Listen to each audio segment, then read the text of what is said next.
ओम साईराम। मानव जन्मर महत्व कौन? यही विचित्र विश्व रे भगवान कोटि कोटि हिंदू शास्त्र अनुजाई 84 लक्ष जीव सृष्टि करिसेंती। अर्थात देव, अर्धदेव, कीटपतंग, पशु और मनुष्य समेत स्वर्ग, पाताल, मर्त्य, समुद्र, आकाश और अन्यान्य अंचल एमाने रहिसेंती।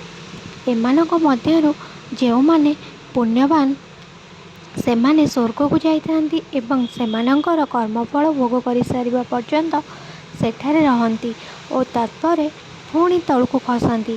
जेउमानंकर पापकर्म भाग अधिक सेमाने नरक को जाई कृतकर्मर दंड भोग करंती। सेमानंकर पाप फलाफल समतुल होइबा परे सेमानंको मर्त्ୟରେ मनुष्य रूपे जन्म नहीं मुक्ति निमंते कर्म करिबार सुजोग मिलिथाए।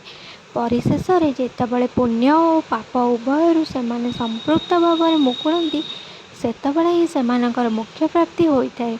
मोटामोटी कहबाकू गले आत्मा तार कर्म और मानसिक विकास अनुजाई विभिन्न जन्म बा विभिन्न लोक प्राप्त होइथाए।